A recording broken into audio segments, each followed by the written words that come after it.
أعوذ بالله من الشيطان الرجيم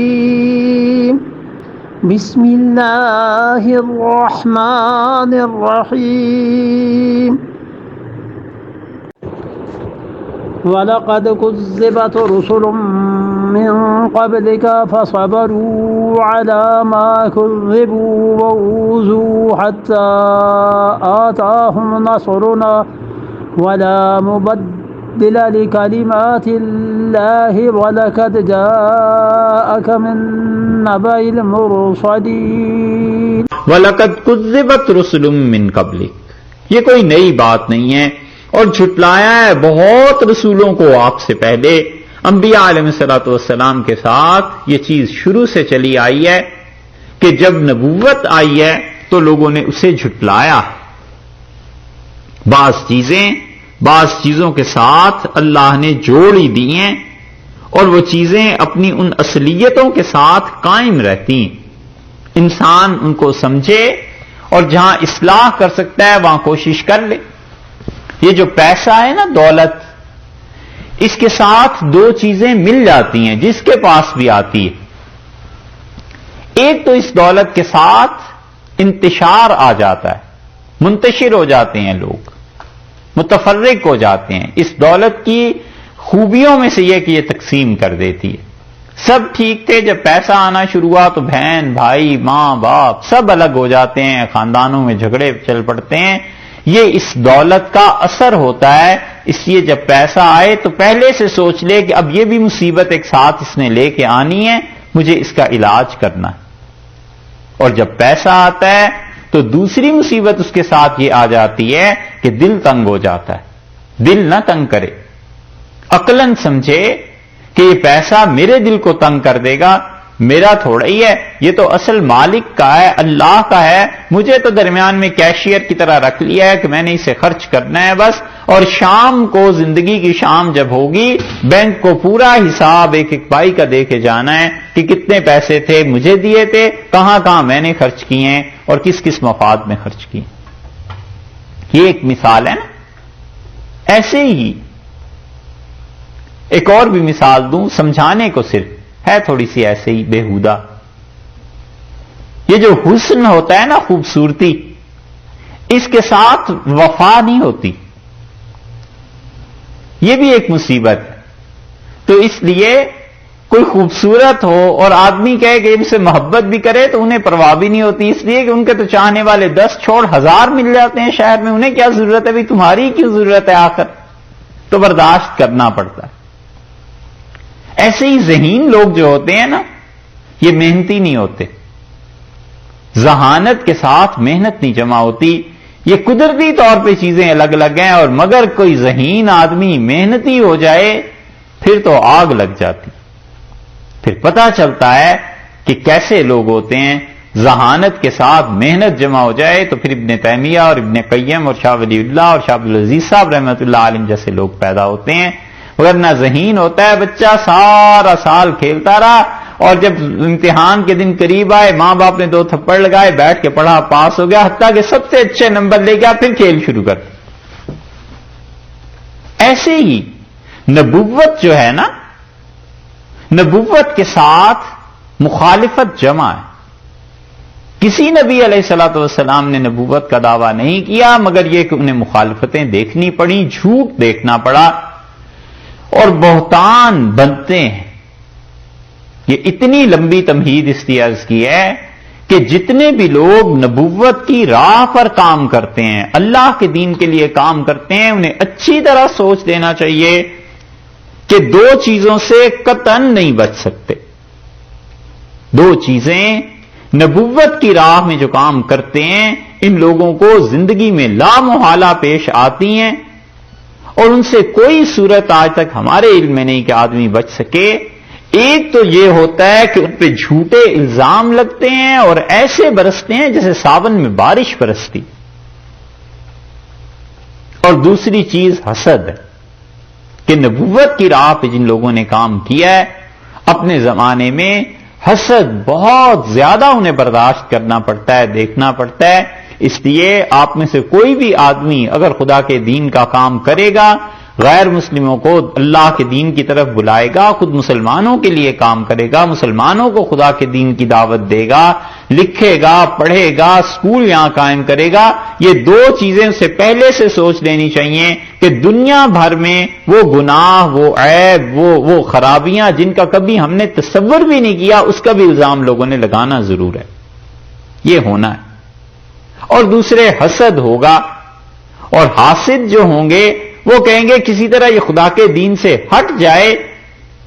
اور کسی طرح اس انسان میں کوئی عیب تلاش کرو۔ اب اللہ اسے پاک رکھتا ہے، عیب کے قریب جانے نہیں دیتا، وہ گناہ کرتا بھی ہے تو خدا اسے چھپا لیتا ہے، خدا اس کے گناہوں کی معافی کی 10 صورتیں پیدا کر دیتا ہے۔ یہ حاسد کو کچھ ملتا ہے نہیں، جھک مار کے آ کر جھوٹ بولتا ہے، اس میں یہ عیب ہے، یہ عیب ہے، یہ عیب۔ انبیاء علیہ الصلوۃ والسلام کے ساتھ یہ چیز پیش آئی ہے۔ اللہ نے فرمایا وَلَقَدْ كُذِّبَتْ رُسُلٌ مِّن قَبْلِكَ، اور آپ سے پہلے بھی جو انبیاء علیہ الصلوۃ والسلام تھے انہیں جھٹلایا گیا ہے۔ یہ وہی چیز ہے، قد کو آپ دیکھیے نا، کذبت کے ساتھ آ رہے ہیں نا، تو کذبت تو فعل ہو گیا کہ جھٹلائے گئے، جھٹلایا ہے، تو قد اس سے پہلے آ گیا، یعنی خوب جھوٹ بولا ہے لوگوں نے،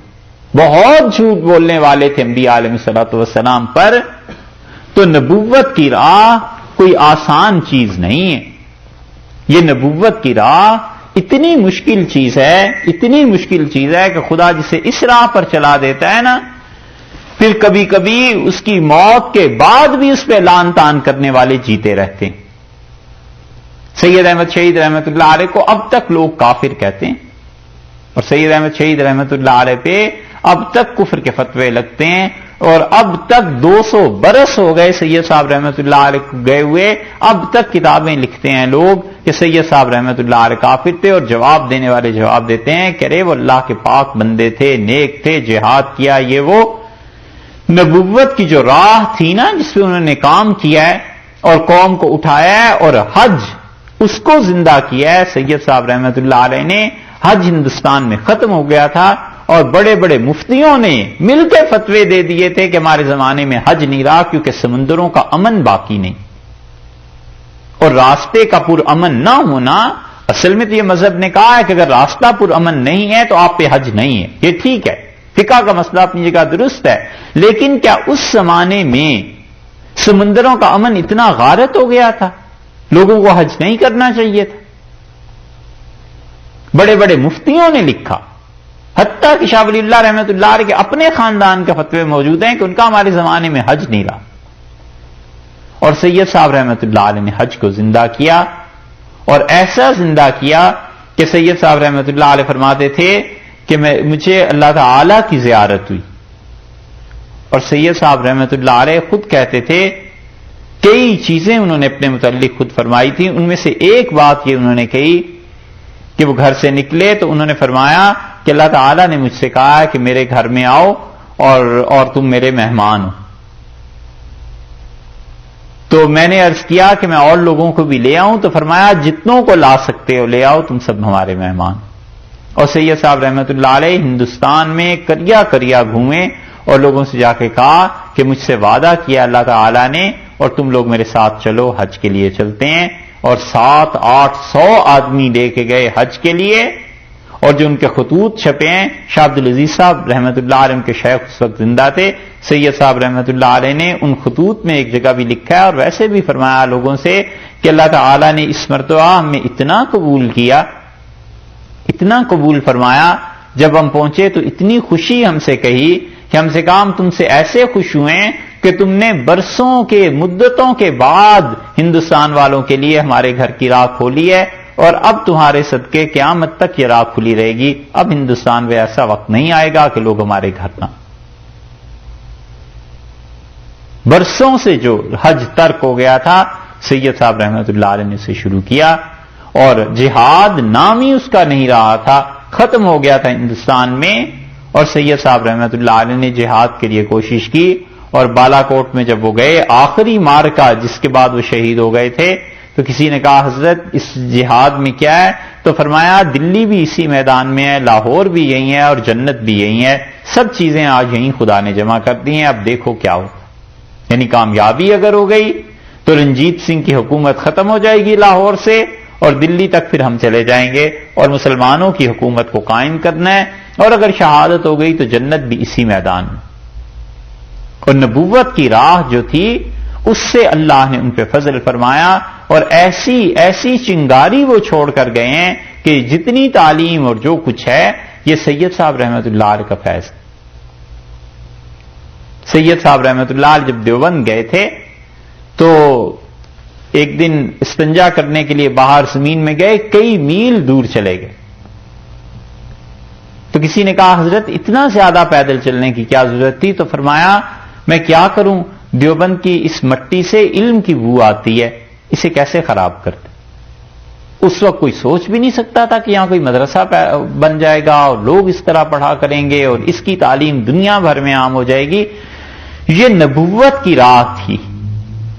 تو جو بھی نبوت کی راہ پہ چلتا ہے اس کو یہ چیزیں دیکھنی پڑتی ہیں۔ وَلَقَدْ كُذِّبَتْ رُسُلٌ مِّن قَبْلِكَ، آپ سے پہلے انبیاء علیہ الصلوۃ والسلام کی تکذیب کی گئی اور شدید طور پہ جھوٹ ان پہ بولے گئے۔ سید صاحب رحمۃ اللہ علیہ جب بیعت ہوئے تھے شاہ عبد العزیز صاحب رحمۃ اللہ علیہ سے، شاہ عبد العزیز صاحب رحمۃ اللہ علیہ نے کہا ایک خاص چیز ہے تصوف میں، بعض صوفیہ اپنے مریدوں کو تلقین کرتے تھے، انہوں نے بھی کی، اور انہوں نے کہا تم تصور شیخ کیا کرو، شیخ کا تصور جمایا کرو اپنے جی میں۔ سید صاحب رحمۃ اللہ علیہ چپ ہو گئے۔ شاہ عبد العزیز صاحب نے پوچھا کہ کیوں، اس پہ کچھ اشکال ہے؟ تو انہوں نے عرض کیا کہ حضرت کوئی بڑے سے بڑا گناہ آپ کہیں نا تو وہ کر لوں، مگر میں شیخ کے تصور کو ایسے جمانا جیسے اب صوفیہ کہتے ہیں شرک سمجھتا ہوں، اور یہ قواعد سے بھی بدتر چیز ہے، میں اسے نہیں کر سکتا۔ کوئی اور ہوتا تو کچھ سے کچھ اس بات کو کہتا اور بیعت سے خارج اور نکل جاؤ اور اٹھ جاؤ۔ شاہ عبد العزیز صاحب رحمۃ اللہ علیہ اٹھ کے کھڑے ہوئے، سید صاحب بھی کھڑے ہوئے، تو انہوں نے گلے سے لگا لیا اور فرمایا کوئی بات نہیں میاں، ہم تمہیں نبوت کی راہ سے لے کے چلیں گے۔ اور یہ نبوت کی راہ تھی جس کی وجہ سے اب تک لوگ انہیں کافر کہتے ہیں۔ حیرت ہوتی ہے شاہ عبد العزیز صاحب رحمۃ اللہ علیہ پہ اللہ نے کیسی کیسی چیزیں کھولی تھیں۔ اس لیے جب بھی آپ دیکھیں زندگی میں کہ ایک آدمی ٹھیک ہے اللہ کے دین کا کام کر رہا ہے اور اس پہ حسد اور جھوٹ لوگوں نے شروع کر دیا ہے، اس کو نہ چھوڑنا، اس راستے کو، یہ اس کے ساتھ ہونا ہی ہونا ہے۔ یہ دو چیزیں اس آدمی پہ برسنی ہیں۔ یہ رسول اللہ صلی اللہ علیہ وسلم کا حال ہے۔ وَلَقَدْ كُذِّبَتْ رُسُلٌ مِّن قَبْلِكَ، اللہ نے فرمایا ہے اور جھٹلایا ہے بہت رسولوں کو، من قبل کا آپ سے پہلے، فَصَبَرُوا، بس وہ صبر کرتے رہے، عَلَىٰ مَا كُذِّبُوا، جھٹلانے پر۔ یہ جو جھٹلانے پر صبر کرنا ہے نا، یہ اللہ کا قرب دلاتا ہے انسان کو۔ لوگوں کی باتیں، الزامات، جھوٹ بولنا لوگوں کا، اس سے کڑھن پیدا ہوتی ہے، اور وہ جو کڑھن پیدا ہوتی ہے نا دل میں، صبر کرنا پڑتا ہے۔ اس سے کیا ہوتا ہے پھر آدمی کا اصولاً تو یہ ہونا چاہیے کہ اس راستے کو چھوڑ دے، کہ کیا مصیبت ہے، روز لوگ اعتراض کرتے ہیں، لوگ روز کچھ نہ کچھ کہتے ہیں، چھوڑو اس کام کو ہی نہیں کرتے، لیکن وہ کرنے والے ہوتے ہیں صبر۔ تو صبر کا مطلب یہ ہے کہ ڈٹ جاتے ہیں، مستقل مزاجی سے، تحمل سے کام کرتے ہیں۔ وَصَبَرُوا عَلَىٰ مَا كُذِّبُوا، تو وہ کیا کرتے ہیں، صبر کرتے ہیں، عَلَىٰ مَا كُذِّبُوا، جو انہیں جھٹلایا جاتا ہے اس پر وہ صبر کرتے ہیں۔ وَأُوذُوا، اور پھر انہیں تکالیف دی گئیں، ایذا پہنچائی گئی، حَتَّىٰ آتَاهُمْ نَصْرُنَا، یہاں تک کہ ہماری مدد ان انبیاء علیہ الصلوۃ والسلام کو پہنچی۔ یہ جو اوذو ہے اللہ تعالیٰ نے ایک لفظ کہا ہے کہ ان کو تکلیف دی گئی اور ان کو ستایا گیا، لیکن یہ ستانا انبیاء علیہ الصلوۃ والسلام کو گالم گلوچ سے لے کے اور مار دھاڑ تک ساری چیزیں آ جاتی ہیں۔ کافروں نے کوئی دریغ نہیں چھوڑی، انبیاء علیہ الصلوۃ والسلام کو قتل کرنے کے لیے حضرت یحییٰ علیہ الصلوۃ والسلام کو شہید کر دیا، حضرت زکریا علیہ الصلوۃ والسلام شہید ہو گئے، حضرت عیسیٰ علیہ الصلوۃ والسلام کو یہودیوں نے کہا کہ پھانسی دے دو، اور بقول ان کے انہوں نے پھانسی اپنی طرف سے دے دی۔ رسول اللہ صلی اللہ علیہ وسلم کے لیے کیا کسر باقی رہ گئی تھی؟ اگر سورہ انفال پہ پہنچے وہاں آپ دیکھیے کافروں کا سلوک جو رسول اللہ صلی اللہ علیہ وسلم کے ساتھ انہوں نے کیا ہے۔ اللہ نے فرمایا حتی آتاہم نصرنا، یہاں تک کہ ہماری مدد پھر آ گئی، اور ہماری جو مدد پہنچی ہے تو کافر پٹ گئے۔ جب ہماری مدد آئی تو کافروں سے ہم نے بدلہ لے لیا، ولا مبدل لکلمات اللہ، اور دیکھیے کوئی بدلنے والا نہیں ہے، مبدل تبدیل کرنے والا، اس میں فاعل، کوئی بدلنے والا نہیں ہے لکلمات اللہ، اللہ کی باتوں کو۔ کلمات سے مراد یہاں کیا ہے؟ کلمات سے مراد خدا کی مدد کو، خدا کی مدد کو ہٹانے والا کوئی ہے ہی نہیں۔ وَلَقَدْ جَاءَكَ، اور بلا شک و شبہ آئی ہیں آپ کے پاس پہنچ چکی ہیں، من نبأ المرسلین، رسولوں میں سے کچھ کے حالات۔ یہ جو من ہے نا بعض کے لیے، یعنی بعض رسولوں کے، انبیاء علیہ الصلوۃ والسلام کے حالات آپ تک پہنچ چکے ہیں، اور بعض رسولوں کا ہم نے ذکر ہی نہیں کیا، بعض رسولوں کے متعلق کوئی بات ہی نہیں کی۔ اس سے معلوم ہوتا ہے کہ رسول اللہ صلی اللہ علیہ وسلم کو سارے رسولوں کا حال نہیں بتایا گیا۔ اور اسی کی تائید میں وہ حدیث بھی ہے جس میں آیا ہے رسول اللہ صلی اللہ علیہ وسلم نے فرمایا انبیاء علیہ السلام مجھ پر پیش کیے گئے، میں نے نبیوں کو علیہ الصلوۃ والسلام دیکھا، اور کچھ ایسے تھے جن کے ساتھ آپ نے فرمایا تھوڑے سے لوگ تھے، اور کچھ ایسے تھے جن کے ساتھ صرف 2 آدمی تھے، اور آپ نے فرمایا میں نے ایسے نبی کو بھی دیکھا جس کے ساتھ کوئی نہیں تھا، اکیلے نبی جا رہے تھے علیہ الصلوۃ والسلام۔ یہ سب کچھ ان کے ساتھ کیوں ہوا؟ اس لیے کہ قوم نے ساتھ نہیں دیا، اور کوئی بھی قوم جب سچائی کا ساتھ نہیں دیتی تو جو داعی ہوتا ہے، جو اللہ کی طرف بلانے والا ہوتا ہے، وہ ناکام نہیں ہوتا، ناکام قوم ہو جایا کرتی۔ اس کو کیا ہے؟ اس کو تو اللہ نے ایک مشن پہ مامور کیا ہے، اللہ تعالیٰ اسے اجر دے گا۔ نبی ہے تو اس کو نبوت کا اجر ملے گا، نبی علیہ الصلوۃ والسلام کا نائب ہے، اسے اسی اعتبار سے اجر ملے گا۔ فائدہ نہیں اٹھایا تو لوگوں نے نہیں اٹھایا، لوگ اللہ کے سامنے جواب دیں گے۔ اشکال یہ پیدا ہوتا ہے کہ پھر اللہ آخر اتنے لوگوں کو بھیجتا کیوں رہتا ہے؟ تو دیکھو اللہ اس لیے بھیجتا رہتا ہے کہ قیامت میں کوئی اللہ کو الزام نہ دے کہ اللہ ہمارے زمانے میں تو کوئی آدمی تھا ہی نہیں۔ اللہ تعالیٰ ہر دور میں بھیجتا ہے، حتیٰ کہ امتوں کے زوال کے دور میں بھی ایک سے ایک نایاب اور گوہر شخصیت بھیج دیتا ہے تاکہ لوگ اس کو سنیں، اس کو دیکھیں، اس کے اعمال کو، اور اللہ کا قرب حاصل کریں۔ نہیں کرتے تو وہ اپنے ہی کچھ نقصان کرتے ہیں، اللہ تعالیٰ کا کیا بگڑا، اللہ کا کیا نقصان ہے؟ اس لیے یہاں پر ارشاد ہے کہ کچھ انبیاء علیہ السلام کے حالات آپ کو سنائے، اور دنیا میں جہاں بھی انسانی آبادیاں رہی ہیں وہاں نبوت آئی ہے، یہ اصول ہے، یہ اصول کی بات ہے کہ جہاں بھی انسانی آبادیاں رہی ہیں وہاں پر نبوت ضرور آئی ہے۔ اور اللہ نے ان میں سے کچھ کے حالات کیا، بہت سو کے تو حالات بیان کیے ہی نہیں، زیادہ تر بہت تھوڑے۔ قرآن پاک میں کل 26-27 انبیاء علیہ السلام کے صرف نام ملتے ہیں، اور ان میں سے بھی بعض کے حالات ہیں جو تفصیلی بعض کا تو کچھ پتہ ہی نہیں چلتا، صرف نام آ گیا ہے ان کا، باقی کچھ پتہ نہیں ہے۔ تو جو لاکھوں کے حساب سے انبیاء علیہ الصلوۃ والسلام کو اللہ نے بھیجا ہے، آخر وہ دنیا میں کہاں گئے؟ دنیا میں جہاں بھی آبادیاں تھیں، فرض کیجئے اس زمانے میں آسٹریلیا میں آبادی ہوگی، امریکہ میں ہوگی، ہندوستان میں ہوگی، جہاں بھی تھی انبیاء علیہ السلام آئے ضرور ہیں۔ یہ الگ بات ہے کہ ہسٹری میں ان کا ریکارڈ نہیں رہا، ہم تک بات نہیں پہنچی۔ اسی لیے یہاں پر ارشاد یہ نہیں فرمایا کہ تمام انبیاء علیہ السلام کی خبریں آپ تک پہنچی ہیں، بلکہ فرمایا وَلَقَدْ جَاءَكَ مِن نَبَإِ الْمُرْسَلِينَ، اور آپ کو ہم نے دی ہیں، باتیں پہنچ چکی ہیں، کچھ احوال، کچھ حالات رسولوں کے علیہ الصلوۃ والسلام۔